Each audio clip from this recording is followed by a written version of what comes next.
全員戻れ。 Is that the Grim Reaper? If it were up to me, I would drop an atomic bomb on the whole generation. The wait is finally over. JJK episode 8 is here, so let's get right into it. But just real quick, YouTube says that 99% of you guys are not subscribed, so I would kindly ask that you would hit the subscribe button. It really helps me out, and your support is greatly appreciated. Alright, back to the video. So we start off with this dude in a bathtub, and that in and of itself is a crime. But we're giving a statistic that Japan's criminal conviction rate is 99%. My goodness. There has to be a lot of falsely imprisoned people, huh? So this guy is a lawyer, I assume. He's talking to his client and he's talking about how he was getting arrested by these officers and how he's like, if they arrest me, my cat will die. So he ran because they weren't allowed to keep pets and blah, blah, blah. Yeah. So in March 2016, a young girl and her mother were found stabbed to death at her home. And the dude earlier in the scene behind bars, the knife was found in his apartment with DNA of the woman that were stabbed, and he was arrested on suspicion of murder and robbery. So far, it is not looking good for this dude.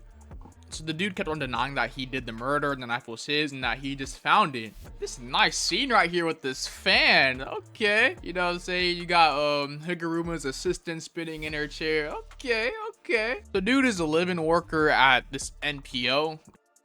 They mainly run shelters for elderly people with nowhere to go and all that, but bro isn't even paid a salary. They get allowances or boxed lunches and ingredients, and that's it. And then they're charged 50,000 yen a month as rent. So wherever this guy's staying at, it's a complete scam, and he's just getting extorted for work.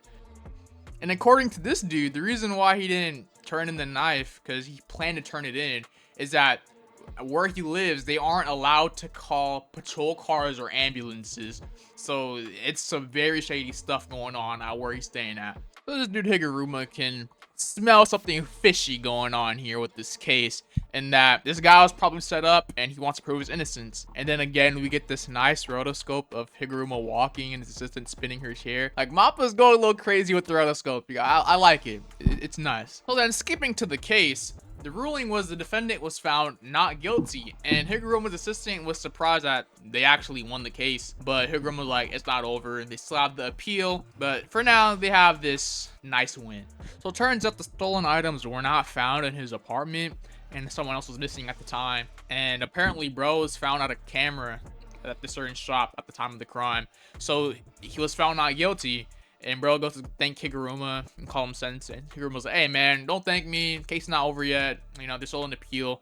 But he's like, nah man, thank you for believing in me. So bro starts tearing up, man. A little sad scene right here, you know? So then we get a title card that tells us that we're moving on to the appeal trial, or the second trial. And that if bro's found guilty, he will get life in prison. So Higuruma explains some flaws with the justice system of how the defense has a limited budget and staff to operate on the case. In contrast, the prosecution gets support in taxes and manpower, all to build evidence. So it's not fair. One side has a lot more going on for them than the other. So despite the fact that the prosecution has a lot more manpower and a lot more leverage in this case with their resources, they still added no evidence to the case.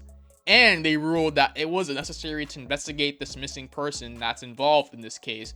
So off the bat, this case is just rigged. And then this dude over here starts looking at Higuruma with just a bloodshot eyes like, hey man, I'm about to get locked up for life. What we doing? But it's already too late for this dude, bruh. The case was already rigged, and turns out the verdict was overruled, and bro was sentenced to life in prison. Then the judge is like, if you guys object to this ruling, you have 15 days to file a notice of appeal. But Higuruma is not having it at all. Bro gets up and starts smacking his mallet right down on the desk. What is this dude doing? Is he the judge or something? But this thing, what is that? What is this thing, bro? Ew, I do not like that animation. It looks hecka weird. So remember back in episode 7, the episode ended as Remy and Amai gave Megumi and Yuji two different answers, with saying that Higuruma was in Shinjuku and Ikeburo. But here we are back in this episode. But if you notice in the backgrounds with Amai, Like his background and his theme on the path that he's leading Yuji, it's green and it has plants, which I assume symbolizes truth, or yeah, just this truth. But with Remy, her background and her color scheme is red. In this background right here, you have these black bars, which I guess indicates lies or imprisonment. So with their color schemes, Remy is red and Amai is green. So I'd assume that Amai is telling the truth and Remy's telling a lie. So then we cut to this dude with a bunch of papers around him saying, "Isn't that kid late? When's he gonna be the next sucker?" Which makes us assume that he's talking about Amai here, but we'll find out sooner or later.